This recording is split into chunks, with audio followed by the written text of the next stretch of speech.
ఇప్పుడు వచ్చేసి మన తెలుగు ఆయనండి నాకు ఫేస్బుక్ లో మెసేజ్ చేశారు. నేను ఇక్కడ ఇందిరా స్క్వేర్ అని ఎదురే ఉంటుంది, దాంట్లో వాళ్ళ ఫ్రెండ్ షాప్ ఉందంట మన తెలుగు అతను వాళ్ళు. సో ఇల్లు ఒక్కసారి కలవండి అని చెప్పి మెసేజ్ చేశారు. మన తెలుగు వాళ్ళ తర్వాతే కదండి మన మన తెలుగు వాళ్ళు, లేకపోతే మనం లేవు. వినోద్ కరుమూరి అంటే పేరు. హాయ్ రామ్ గారు, this is Vinod from India Guntur, please do video hour shop Indira square ground floor లో ఉందంట. వెళ్దాం, వెళ్ళి సరదాగా అట్లా కలిస్తే మన వినోద్ గారు కూడా హ్యాపీ ఫీల్ అయినట్టు ఉంటుంది. ఇదే మన ఇందిరా స్క్వేర్. ఆయనకి ఒకసారి ఫోన్ చేద్దాం, ఎత్తాడే అతడు. హలో అన్నా వినోద్ అన్న, రామ్ గారు చెప్పండి. వెళ్తున్నానన్న షాప్ కి. ఓకే ఓకే ఉన్నారు, వెళ్ళండి. ఉన్నారా? ఓకే ఓకే, ఉన్నారు వెళ్ళండి. Thank you brother.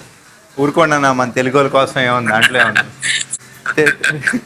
తెలుగు వాళ్ళకి రాసం ప్రాణాలు తప్పితే ఏమైనా చేస్తా, ప్రాణాలు ఇవ్వడం తప్పితే ఏమైనా చేయాలన్నా ఉండాలి కదా. మన గుంటూరు అది ఇంకా కామన్ కదన్నా. మనం ఎక్కడికి వెళ్ళినా వేర్ ఆర్ యూ ఫ్రమ్ అంటే వచ్చేది మన గుంటూరే ఫస్ట్. అది ఇంకా దాన్ని ఎవరు మార్చలేరు. వెళ్ళి ఒకసారి వీడియో కాల్ చేస్తలే. షాప్ నెంబర్ 53 అని చెప్పారు, కనపడుతుంది కదా. ఎక్కడుంది 53? Hey Khushi, how are you? I'm good, thank you. చేసుటే మారే మింగలాబా. సో భగవాన్ ఆప్కో అచ్చా దిన్ ప్రాప్త్ కరేగా. మీ షాప్ నేను చూపించాను కాబట్టి ఎవరిని వస్తే రావచ్చు. బిజినెస్ తక్కువగా ఉంది అంటున్నారు మరి. आते हैं लोग आते हैं. विनोद भैया को एक बार वीडियो कॉल करता हूँ. विनोद भैया చెప్పండి. వచ్చాను షాప్కి, వీడియో కాల్ చేయనా? చేయండి. చేశా. ఇదిగోండి మన వినోద్ అన్న. గుంటూరా అన్న? మన గుంటూరే. ఖుషి అసలు చాలా మంచి అమ్మాయిలా ఉంది ఖుషి. మీరు హ్యాపీయా? చూపించాను, షాప్ చూపించాను. చిన్నపిల్లల ఐటమ్స్ అమ్ముతున్నారు. కొంచెం కొత్త స్టాక్ పెట్టుకోండి, కలర్ఫుల్గా, మీకు వ్యాపారం బాగుంటుందని చెప్పా. వాట్ ఖుషి? వీళ్ళు ఏంటంటే నేపాల్ వాళ్ళు అనమాట. వాళ్ళ తాతలు బర్మా వెళ్ళిపోయి అక్కడ సెటిల్ అయిపోయారండి.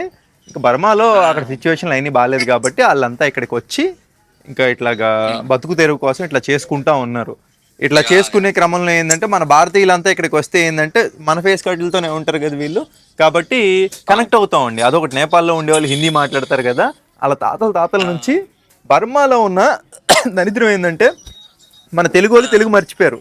నేపాల్ వాళ్ళు నేపాల్ భాషను కాపాడుకుంటా, అక్కడ మన సాంప్రదాయాలు అవన్నీ కాపాడుకుంటా, ఇది హిందూ మతం కదండి, హిందూ దేవుళ్ళని వాళ్ళంతా పూజించుకుంటా ఇంకా ఇక్కడికి వచ్చి కూడా హిందీ మాట్లాడతారు. కానీ మన దౌర్భాగ్యం ఏంటంటే తెలుగు వాళ్ళు తెలుగు మర్చిపోయారు. అది బర్మా వల్ల మారిపోయారు అక్కడ.